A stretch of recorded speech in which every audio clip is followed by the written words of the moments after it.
Бұл Cargo Connect жарыс алаңы. Ал мынау кез келген ретте орындауға болатын 16 тапсырма.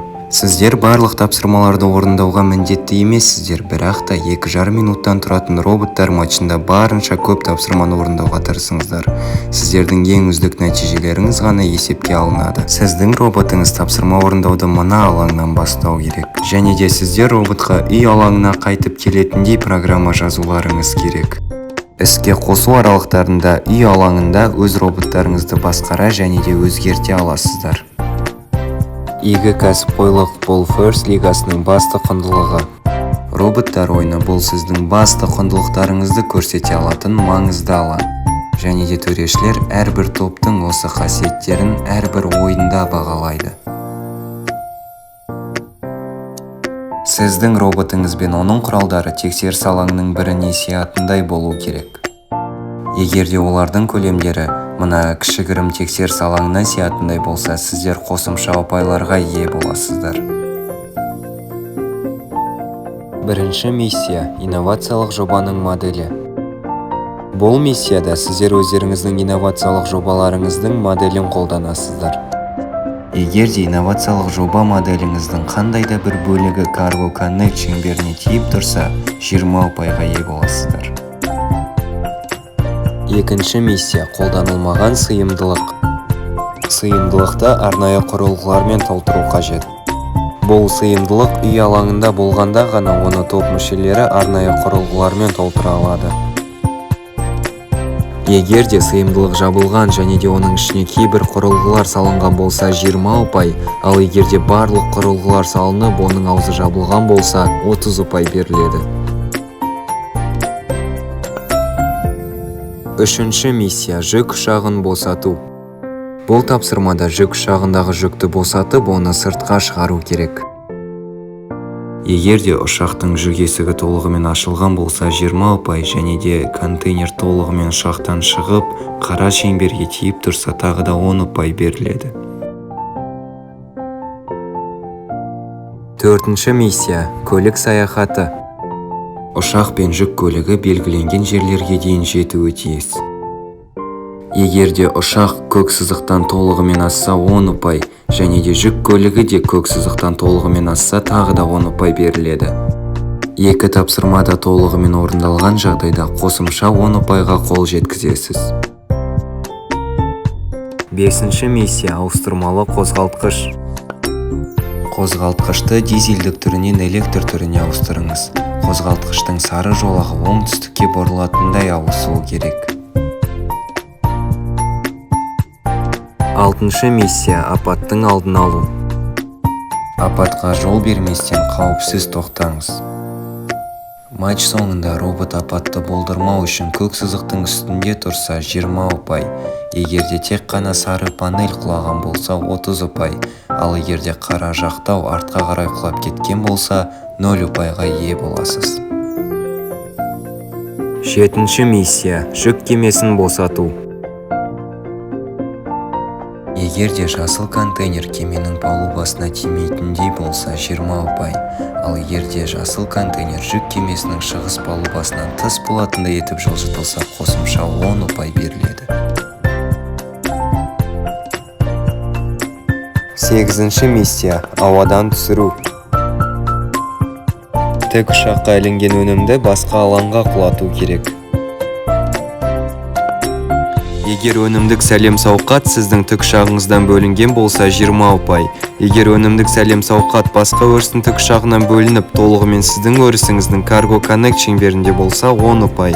Егер екі команда да сәлем сауқаттарын олардың өрісінің тік ұшағынан бөліп алса, тағы да 10 ұпай беріледі.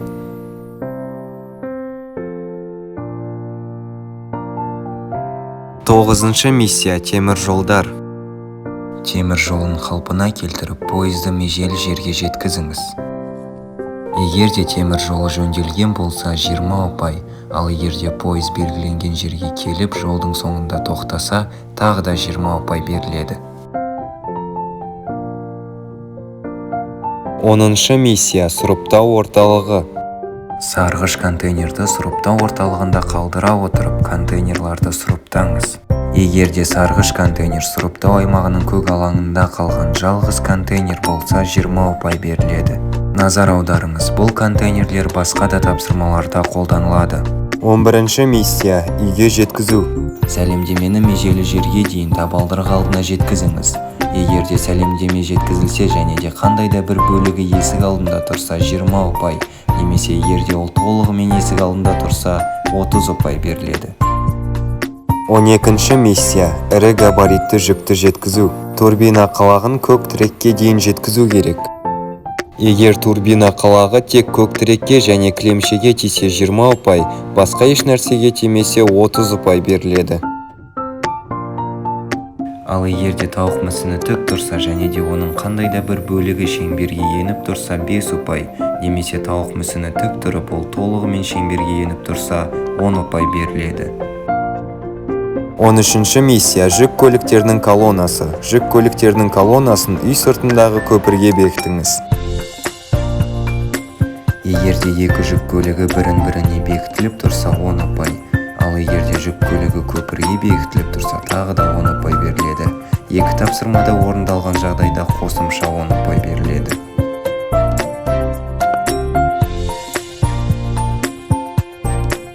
14-ші миссия – көпір. Егер көпірдің тақтайлары төмендетіліп, олардың орталық тірегіне сүйенсе 10 ұпайдан беріледі. Жалпы 20 ұпай.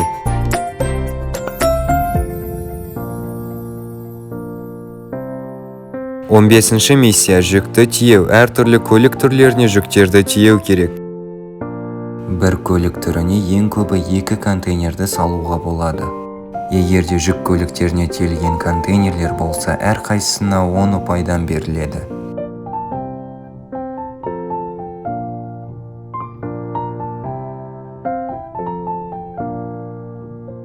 Егер поездарға контейнерлер тиелген болса, 20 ұпайдан беріледі.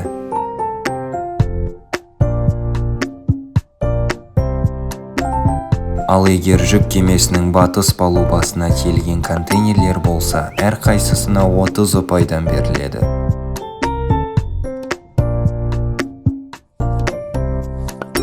16-ші миссия – Cargo Connect. Cargo Connect міндеті жүк контейнерлерін шеңберлер бойынша жеткізу. Егерде кез келген шеңберге қандай да бір бөлігі кіретін контейнерлер болса 5 ұпай, ал егерде толығымен кіретін контейнерлер болса 10 ұпайдан беріледі. Ал егерде көк контейнер көк шеңбердің ішіне толығымен кіретін болса 20 ұпай. Сәйкесінше жасыл контейнер жасыл шеңберге кіретін болса 20 ұпай беріледі. Егерде кез келген шеңберде контейнерлерден болатын болса, әрқайсысына 10 ұпайдан ие боласыздар. 17-ші миссия – дәлдік жетондар. Роботты үй алаңының сыртында неғұрлым аз тоқтатсаңыз, соғұрлым көп ұпай жинайсыз. Роботты үй алаңының сыртында әрбір тоқтатқаныңыз үшін сіз дәлдік жетондарын жоғалтасыз. Алаңда қалған әрбір дәлдік жетондары қосымша ұпайларды сыйлайды. Есіңізде болсын, төрешілер әр кезең сайын сіздің игі кәсіпқойлығыңызды бағалайды. Робот ережелері кітабын оқып шығыңыз және маусым бойы жаңартуларды бақылаңыз. Іске сәт!